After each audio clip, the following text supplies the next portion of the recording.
Welcome to our 40-second podcast. Today, we'll be talking about ethical considerations in change management.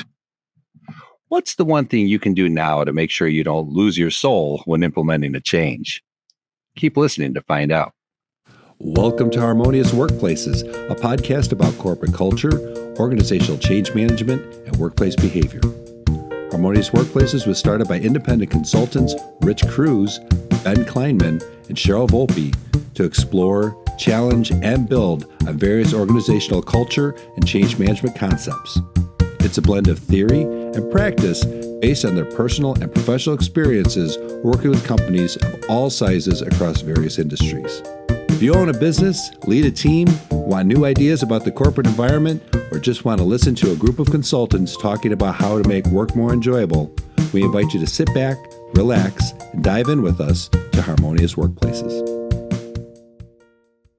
Hello, Harmonious Workplaces listeners. As always, we're glad that you're with us today. I'm Rich Cruz, an organizational development consultant, and I'm joined by my colleagues, Cheryl Volpe. Hi, Cheryl. Hi, Rich. Hi, everyone.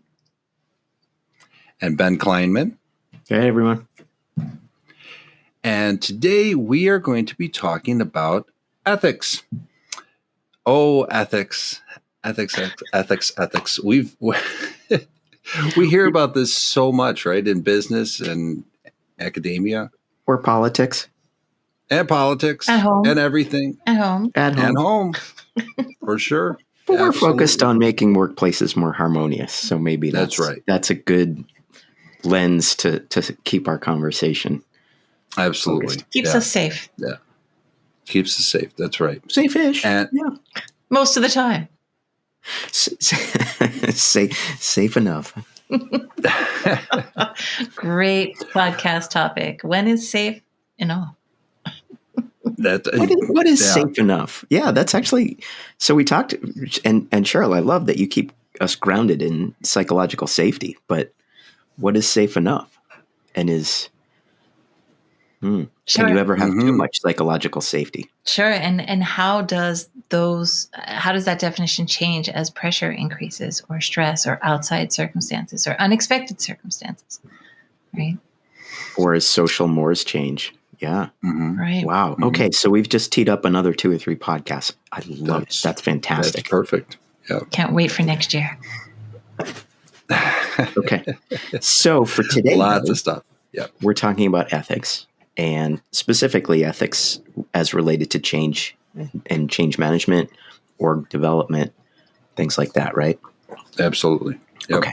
Yep. So maybe we start with some basic definitions or try to level set on what ethics means and all of that. Does that sound reasonable? And then dive in? Sounds great. Sounds great. Absolutely. Cool. So we have a definition in the show notes here from dictionary.com. And it says here that ethics can be defined as pertaining to or dealing with morals or the principles of morality pertaining to the right and wrong in conduct. And I think it goes a little deeper than that, though. Yeah, I mean, we've got morals, we have ethics, but it's kind of this framework in which we behave, right? Yeah, I guess I'm not the philosopher in the group, so I'm not sure exactly of the nuances between morals and ethics, and so I was trying to understand those, and if we think ethical is something to do with morals or principles of morality, that seems very circuitous to me, or circular to me. For my very small brain, I like to think of it as doing the right thing or thinking about right and wrong conduct and deciding very much to choose the right conduct, right behavior, goodness over badness, things like that. Sure. Right. That might be too simplistic, but it's at least something that my very, very small brain can understand. Oh, your brain's not that small. And you are a philosopher. You're a philosopher. You're a philosopher like the rest of us, as much as anyone, Ben. What I like about what you're saying is that the first time I read the Code of Ethics, it was the first and most simple code was only 3 words. And it is what everything was boiled down to as the number one category A principle to think of. And it is these 3 words: do no harm. Right. Mm-hmm. And it's the simplest kind of statement. But again, that the power of it is you can recall that at any moment. And that helps us understand the difference between doing the right thing and what does the right thing really mean. And it's do no harm. Even in clinical psychology, harm reduction is your number one priority when you're meeting with a new client that is in a state of trauma or distress. Harm reduction. So in IO, that was one of the things that was pounded into us in undergrad and graduate school. Do no harm as ding, ding, ding. Yeah. You win winner, the winner, acronym. Cheryl Dinner. You win the acronym of the day. Ding, ding, ding. Award. Oh, IO. just slipped right in there. It's almost like automatic. So if it's okay with you guys, I would like to actually Industrial and organizational for folks that are not yet initiated into the ways of the podcast. Ta-da. And It sounds mystic, the ways of the podcast. I would like to also introduce our listeners to, so this book, I keep it on my desk and keep it very close. This was sort of the backbone of the ethical discussions that we had. And Rich, you know this because we both went to Purdue for this. And what's interesting is the way the Code of Ethics by the APA is set up is that the first category that you're introduced to is A through, I'm going to forget. Look at me. It's A through. And Cheryl, while you're looking that E. up, the book that you're holding up for folks, Yeah. for folks listening on the podcast and not seeing the video, it's called Decoding the Ethics Code. And it's a practical guide for participants, or was that say practical guide for psychologists? Yes. And so this is the American Psychological Association's Code of Ethics. Do I have that right? Mm-hmm. Yes. Yep. And this was a part of the early classes, early education in this whole area, because it is the basis of clinical and business. It applies in both. And the first category of ethics in the code that is introduced to a reader or a student or anyone, again, it's A through E, right? A, B, C, A through E. Yep. 5 categories. And I'm just going to read them very, very quickly, just to give everyone the same Sure. basic understanding. All right. Principle A, beneficence and non-malfeasance. Principle B, fidelity and responsibility. Principle C, integrity. Principle D, justice. And principle E, respect for people's rights and dignity. And those 5 principles form the foundation of every nuance and definition and tributary in almost every case is based on those 5. So that is the most basic explanation of where this code grows from. Perfect. And that principle A, that beneficence and non-maleficence, is, I think you find that, and there's the do good beneficence and do no harm non-maleficence, right? That is the whole, the basis of a lot of these other, codes that are out there. But to me, there's a little bit of a difference, subtle though, between doing good and not doing harm.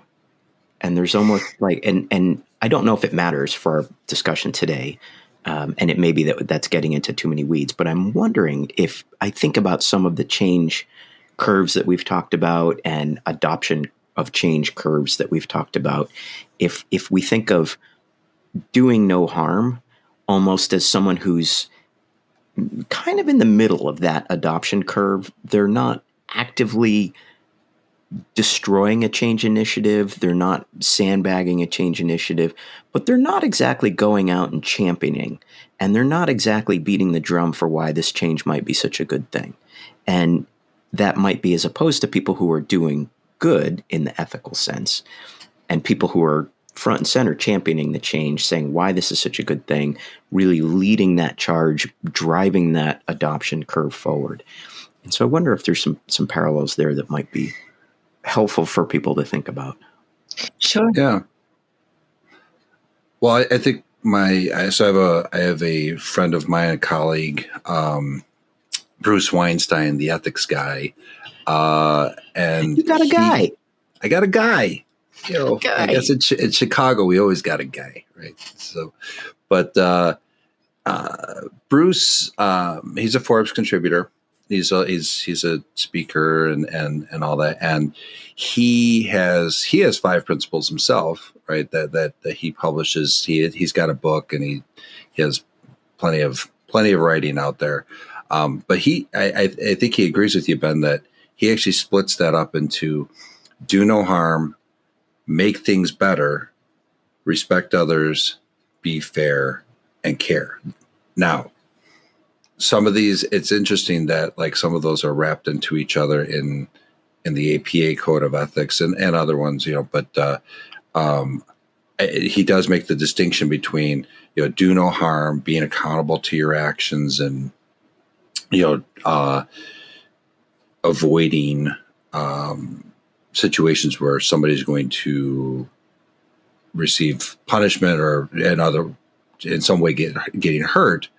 And then there's the beneficence part, which he has as the second one, which is make things better.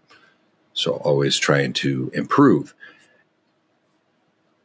There we go with change, right? I mean, that's the whole intent. Mm-hmm. Absolutely. Mm-hmm. And the psychological safety there, Rich, you mentioned the fear of being harmed. When that is in the environment, there is no psychological safety, right? And for sure, you also mentioned accountability, though, too, and that's where it can get murky. If you think that you are going to wade into an area that may be perceived as unethical or causing harm, there will be consequences. That is not the same kind of fear of consequences when you're doing something wrong. Is not the same thing as having fear of retribution or unjust onslaught of some other kind of intimidation, right? So it can get tricky. There's a lot of nuances to this. For sure. Absolutely. And this is why we have codes of ethics, and no two seem to be exactly alike. Especially when it plays out in real life. Mm-hmm. Mm-hmm. Mm-hmm. Yeah. And it's interesting that the ACMP, or the Association for Change Management Professionals, is one of the bigger bodies of people that do change management. It's sort of like an industry group or a professional society for change managers. They have a global reach, something like 5,000 members. And so there's some heft there, and they've been around for a while. They recently released an updated version of their code of ethics, and they also released a new process for managing ethical complaints and reviewing ethical complaints. Great. And they have, of course, now a whole committee that reviews these ethical complaints. And so I'd love to get your take on this, because, Cheryl, I'm thinking this has something to do with signaling. And Rich, you work with other professional societies and have been involved in a number of those. And there has to be similar codes of ethics for those. Mm-hmm. I'm thinking of IMC and some of the CBOC you've done, and you can explain all those acronyms for folks. But it seems like part of it must be signaling to the world at large that we are a professional society. We take ourselves seriously. We take our membership seriously. And to promote ourselves and essentially signal why you should trust us and hire us, we are saying that we take ethics very seriously. The flip side of that, and then I'll stop, is that to me it's staggering that you have all of this, what feels like a lot of codes and processes for complaints and committees and all of these things, when in theory we should all be doing the right thing, or at least not be doing the wrong thing, if we want to think of that beneficence versus do no harm kind of thing. And sure, it's just amazing to me that there's so much stuff around making sure people are doing the right thing. I would be interested to know what felt like it had to be updated, right? It's almost like the Constitution of the United States, right? It's the most basic principles, which again become very complicated as they play out in real life. So could you identify, Ben, something that was changed in either those review processes for complaints or one of the updates that they thought was important enough to actually change or make more current the code?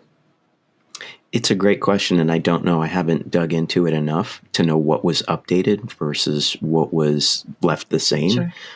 The whole review process, though, that let's call it a standard operating procedure, that process seems like it's all new. They've introduced that along with a committee to make sure the process is being managed appropriately. I can't wait to look into it. And to your point about the signaling, though, the fact that they have done this very public gesture, right? This signals to us, what would you say, that these types of processes, it's time they get revamped, it's time to be updated. This is, again, like you said, so important that this required a reevaluation, right? And I think that's a positive thing. As a signal, I think that's a positive thing. It depends on what kinds of changes they made, naturally, and who was in charge of those and how widespread they're expected to be adopted, right? But it does bring us back to the point of how important these things are, whether they're spoken or unspoken. And that's well. Why don't we do? Yeah. Why don't we do this? Let's take a quick break, and when we come back, let's continue talking about that, because there's some meat to that bone there to talk. That sounds great. Oh, hello there. It's me, Charmy the HR Hermit Crab, here with some big news. I just released my very own cartoon book. It's called Charmy the HR Hermit Crab. Go figure. And now it's available on Amazon. It's packed with laughs and insights for anyone who's ever had to navigate major change, miscommunication, over-the-top bosses, or just plain silly antics in the workplace. So what are you waiting for? Grab your copy today at ShermyHRCrab.com or the Harmonious Workplaces website at HarmoniousWorkplaces.com. Let's make life and work less crabby and more harmonious. Bye for now.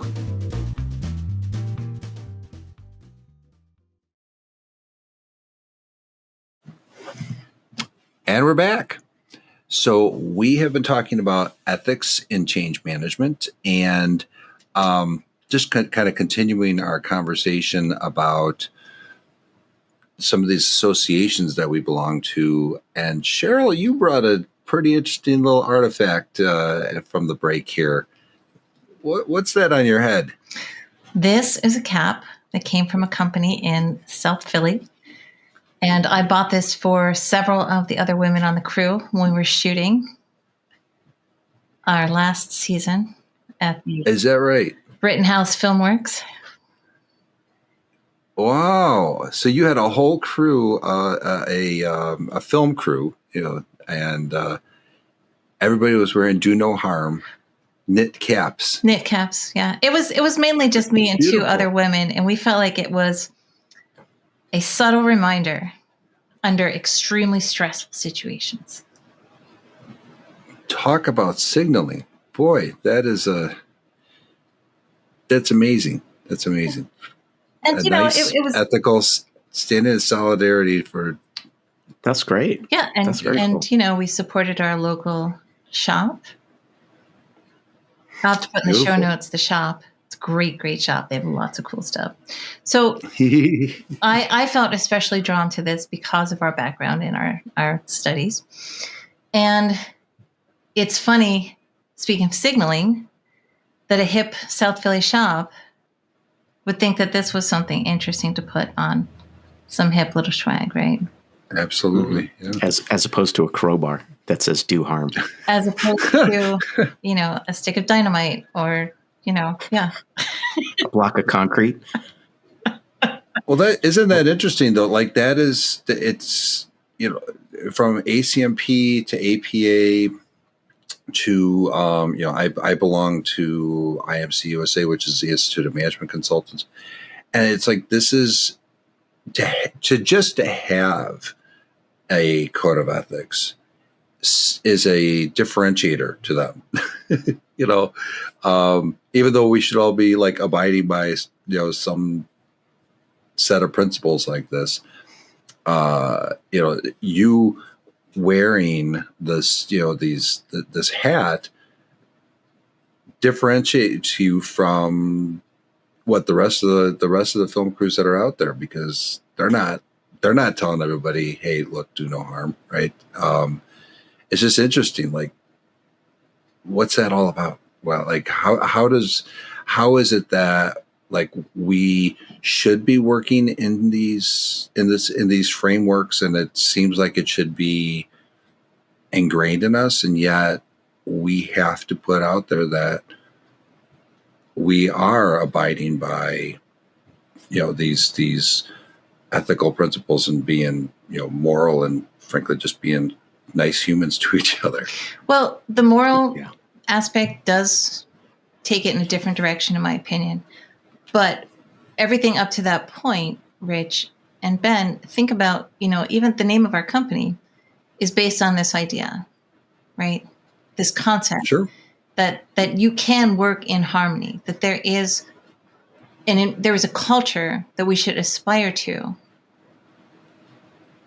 That's right, encapsulates both these things that we're talking about. And the reason that it's important to talk about is because it doesn't always play out in real life. There are conflicts, there are stress, there is fear. What are some of the reasons that people slide into a slightly questionable arena of maybe slightly unethical decision making? There are many reasons. Unsurprisingly, fear and stress, right? Sometimes you are under pressure to make the change quickly with excellent results within a budget. Now, we all know what happens when you try for all three. Crazy things can happen when you try for fast, good, and cheap, right? This is where it gets murky. Pick two. Yeah. You're not going to get all three. As a side note, have you guys ever experienced a project, whether in your professional lives or even in your personal lives, where you've been able to have good, fast, and cheap?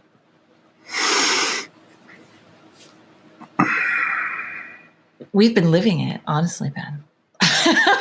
I'm sorry. I meant maybe I should have just directed that to Rich and me. But loyal listeners, tell us if you've ever had good, fast, and cheap, and it's lasted. Like, you could maybe get that for a quick and dirty something, but for a project or an initiative to last and stand the test of time, I don't think I've come across that. I can't think of. I mean, I guess you could argue that sometimes if you have a nonprofit organization, you may have gotten some volunteer work that you could consider cheap. That may have stood the test of time. But there's always overhead when you manage volunteers. And right. there's a cost of doing business with volunteers in terms of bringing them on board and managing the quality of work that they're delivering and all of that. Right. Yeah. I do have to say. Sorry to derail. Thank you. No. And what I will say is I did have the opportunity to work on a project for an extended period that part of the aesthetic was to look kind of crappy. And that was actually part of its charm. Right? Sure. Yeah. It still costs something, but compared to other projects of its kind in media and television, it was on the very low end. And there was such a devotion to upholding that aesthetic that there was a lot of work done that wasn't necessarily paid for at the price it would have been in, say, Hollywood. So that's a rare example, I believe. And it really puts too fine a point on what we're talking about, because you're right about picking two is usually all we get. Is it so rare, though? I mean, like, I'm thinking about some of the stuff that came out of, like, when there was the SAG-AFTRA strike, and then there were still some people who were not abiding by, so SAG-AFTRA. Forgive me if I do not remember the acronym. Screen Actors Guild. Screen Actors Guild. Yeah. Right. Probably Actors Federation. We can Google it real fast. Yep. But was this the recent one where they were striking over the use of AI? Last right. year. There was that, Yes. and then in solidarity with the writers, right? The writers union. Yep. But you still had some people who were producing some things, and the quality that was coming out of some of that stuff was not great. Well, if I you brought us into the whole new conversation. I don't know if you guys have seen, we've been talking about New Coke and how they made such a bad decision with their new recipe. They have apparently made another enormous blunder, and they've done an entirely AI generated Christmas commercial. And I saw that. Yeah. Was it a good commercial? What's that been? Was it a good commercial? Did you guys enjoy it? It has been slashed from every angle by creatives, artists, and probably consumers too. Once you read the issues that people have with how it was done, it's hard to appreciate it in any case. Huh. So what I'm coming to is that I do believe that AI introduces a faster and cheaper way, with the premise that it is also high quality. But when you take a closer look, there's an extra finger.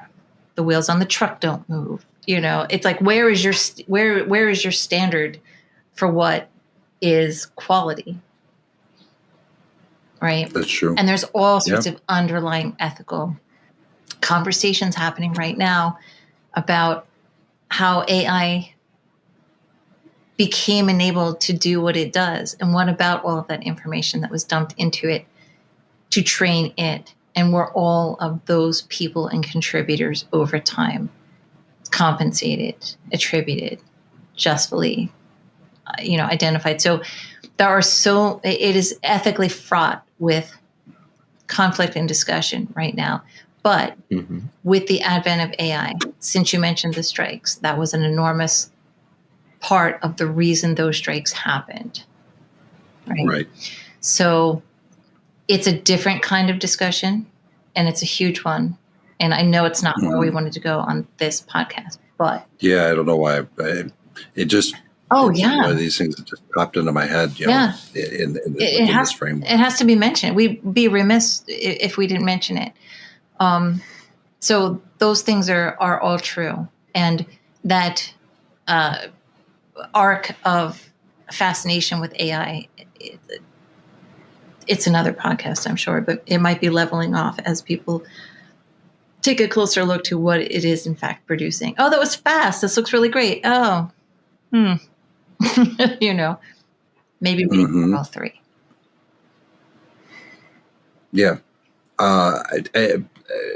Again, going back to Bruce Weinstein again, he's written several pieces and given some talks on the ethical use of AI. In fact, he has a whole course on Coursera, I think it is, or Udemy, one of those, on the ethical use of AI, which he's updated at least twice now because everything's changing so fast, And there's a thing like there's a cultural change within organizations around the use of this technology, and I remember early on that if I'm not mistaken, wasn't there like a recall or something to that effect of ChatGPT because it was being. The machine learning was, you had a bunch of bad players that were putting in things that were affecting, what it was putting out there. Let me put it this way. There was a reason why Chat GPT 3.0, when it was released, did not access the internet. Okay. And because you had people who were trying to game the system and do things and break things and put other stuff in there, and they fixed that with 4.0 now I think. I don't know. But it's just interesting. Like just people, somewhere along the lines, we try to go beyond, an ethical boundary and push things into a very murky or even harmful place. Yeah, that gets us back to the core of our conversation. What makes people do what they do, and why do we need codes? These are the reasons, right? I'm wondering, maybe we take a little break and we come back and we talk about whether there's whether there's anything to think through around how to make your change efforts more ethical. And maybe, Cheryl, I think in contrast to the dark triad, you've referenced a light triad, and I'm wondering if it's worth expanding on that a little bit with the lens of trying to make any transformations a little bit more ethical. It is a thing, the light triad. It's a great point. It is a thing. Okay. Yeah. Okay. I love it. All right. We'll be right back. Dysfunctional organizational cultures and poorly managed transformations can devastate employee morale and motivation, leading to disengaged employees, poor work quality, and the loss of your best people. The impacts to your organization include high costs, low productivity, and wasted resources. At Harmonious Workplaces, our purpose is to help you build the best workplace possible. We are advisors applying proven organizational development and industrial organizational psychology methodologies to help you become your best organization.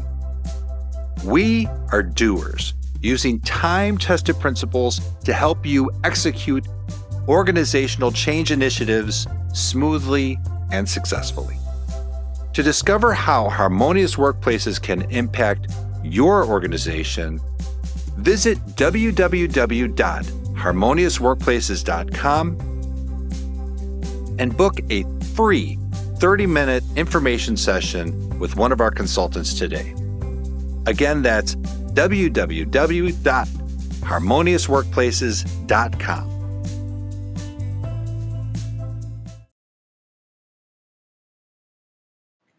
And we're back. So we've been talking about ethics, which has taken us, unsurprisingly, really, down a curvy road. And I think we're really trying to bring this into the context of organizations, organizational change, and all that. So where do we want to take this going forward, so we can put a tidy bow on this today? I think something around the lines of how to help your initiatives stay ethical, how to keep your change management or your org dev program from becoming unethical, how to encourage your team members to act ethically. Those kinds of things would probably be a good place to dive in. Sure. I would just like to say in very succinct terms that there are ways to master an ethical uprightness in change management. And you would imagine that they echo many of the concepts that we talk about on almost every episode of this show. And they are transparency, right? Be honest. Misleading or withholding information can erode trust and get a project off the wrong foot to begin with. You have to use clear language. What is the why of what we're doing? Fairness, equity. Make sure that assessments and groups that are affected by the change are legitimate, and that enough people have feedback to give into that. You have to respect your employees, their autonomy. You can't be standing over people over every inch of every project. Agency is still important. Sure. You have to have accountability. You have to be responsible to each other through every stage of change. Those are basic principles of communication that, again, we talk about every time that those we are fantastic. talk about anything. Yeah. right there. That's the highlight reel. Do those. Do those. Right. Do those. Just, and this, and you're done. Did you just drop your mic? that was the wussy drop your mic because he wasn't going to actually drop it. I heard no drop. There was no sound, and I thought your stage crew was just like coming in for a second there. Ben. That's great. Yeah, no, I'm not going to be chucking this mic all over the house. I don't think that. No. Yes, you would be doing harm to that microphone and to our podcast. I don't want to make our microphone feel bad. That's right. Respect the mic. Well, I like that you brought in responsibility because that like fidelity and responsibility. That's the second principle of the APA, American Psychological Association. It comes down to relationships, right? Where, like you said, you're trying to build this trust, and that's one of those key elements that we've talked about over and over again in change management. One of the reasons why, when we look at the change curves, right? When we look at going back to the Bridges model of the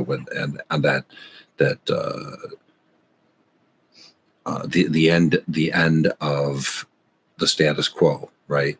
Where those emotions are going crazy, because that's a bad term to use, but what I'm saying, where people's emotions are on a roller coaster because they don't trust what's going on. They don't understand. They're still, they're holding on to, what has been. And just not, I don't even want to say what's been working. It doesn't matter if it's been working or not. It's just what has been, but familiar. They don't want to, it's familiar, right? So they don't want to trust moving forward. So having that level of, relationship building is, I think that's very important, and something that, ethically. Absolutely. Change leaders should be trying to foster.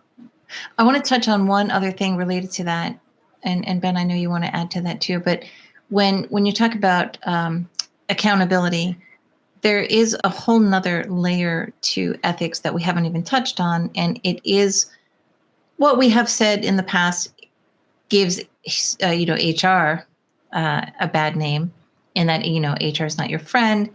Legal and compliance. Legal and compliance are also two other elements of ethical behavior and guardrails that are a different version than the moral aspects of the ethical code, right? Sure. These are, and a lot of times where that can become murky or stressful in change management is when your team suspects that there is something above and beyond them, or some secret information, or some legal agenda, or some compliance law that leaders are trying to fulfill without really being super clear about it, confidential information that only certain decision makers get to have, right? That can breed contempt and fear and discomfort with what change is happening. If people begin to think that there are things happening for under the surface mechanisms that they can't know, right? So going back to the legal and compliance part of it, if you have a legal aspect that is not necessarily common knowledge amongst an entire team, that is still a form of ethical behavior. It's following the rule of law, right? Yeah. And it's a whole nother branch of ethics, but it can often be a part of change management. SEC brings out a new regulation. Next thing you know, I was at Morgan Stanley. SEC in the early 2000s rolled out a bunch of new restrictions on what could be reimbursed to employees. And they went from, I'll never forget, there was a guy, he put in for an $800 button-down shirt from the men's shop Pink. He said, the Xerox copier exploded on my shirt, $800. This was a comfort level that employees were used to getting reimbursed for that. And we had to say, not since yesterday, right? Oh. So compliance legal has another impact on ethical decision making and the impact in the workforce with change. Sure. I was just going to add in that there's a cultural element of ethics, and some of that is not what I mean is not necessarily corporate culture aspect, but more social culture, and that what is ethical in one society may not be as ethical in another society, and so those are things that any change practitioner has to be aware of and may need to navigate, especially for global initiatives where you have the same transformation being applied across the world or in different regions where the culture is very different. There can be nuances to how you roll that out or how you implement a given change, how you explain it, how you hold people accountable, how you build those relationships. And those are things that probably need to be addressed very carefully, but also very intentionally, and not just swept under the rug or pushed aside out of expediency. Absolutely. It would be naive to come into Singapore with, any model that we talk about frequently, ADKAR, Cotter, any of it, and just, show up and say, oh, here's a model that works for us without that research and fine tuning. Yep. And part of the culture that change leaders can affect, right? Or change managers, change leaders, change agents. There's a training element to I mean, look, when Cheryl and I were at Purdue, every single class had a topic of ethics in it. In the classes that I'm teaching right now, my marketing class had an ethics portion. My HR class has an ethics portion. My management class that I'll be teaching next time has an ethics portion. It's worth repeating, and it's worth, whatever context it's in, it's worth bringing it to people's attention that this is important. This is how we act. This is our code of conduct. It could be an organization thing. It can be a societal thing. It can be, based on, being part of some association, whatever it is. But this is the framework that we strive to live in. And going back to the signaling that you were mentioning, Ben, it has to be, leaders have to show by example in their actions and their behaviors, not just what they say, in upholding these principles. And I like that in the training programs you've mentioned that there is a component of ethics or morals in every conversation. In most business situations, there are often ethical quandaries that we have to consider, and there's not necessarily a clear right or clear wrong. If a company needs to right size, how do you do that ethically? Well, some people are going to get the shaft. They're going to get fired. But can you do that in a way that's less painful, that's less traumatic? Probably. That doesn't necessarily mean it's easy.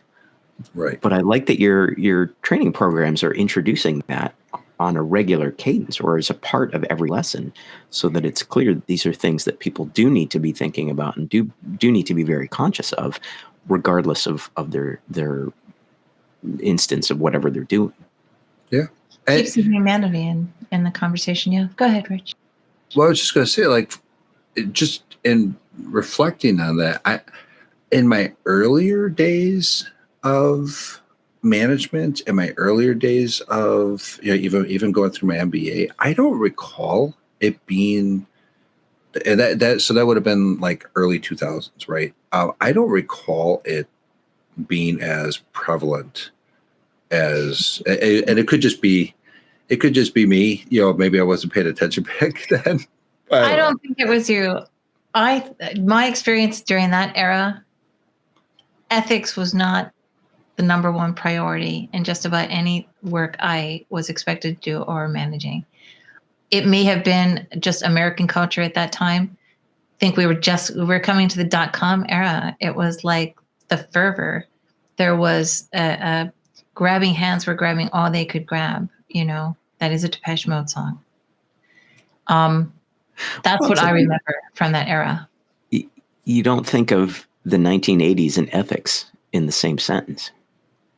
I think I just did. I think I just did by accident. But up to and including, they just revamped the ethical code through, the ACMP. They were just that you were talking about. I got the acronym wrong. So a lot of things have changed since then. Mindfulness.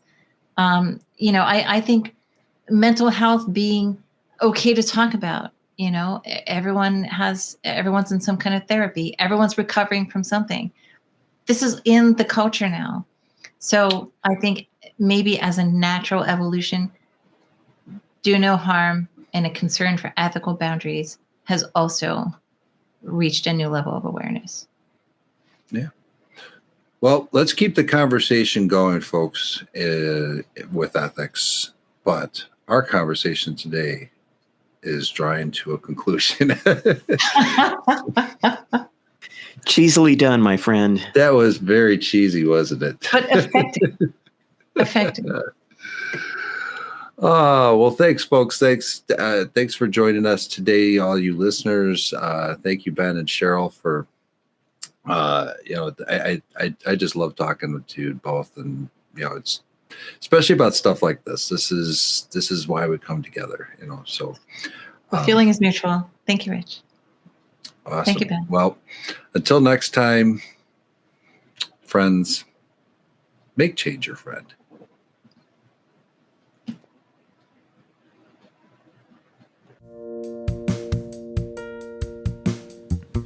Thanks for listening to Harmonious Workplaces. You can find Harmonious Workplaces on LinkedIn, Twitter, YouTube, Spotify, Amazon, Apple, and other streaming platforms. We'd love any feedback on whatever channel you find us on. Please rate, like, and share our podcast with your network, and remember to add Harmonious Workplaces to your list of favorites to get notified about each new episode. To contact Rich or Cheryl, please visit www.workbalanceconsulting.com. To connect with Ben, find him on LinkedIn or visit at www.harborsidestrategy.com.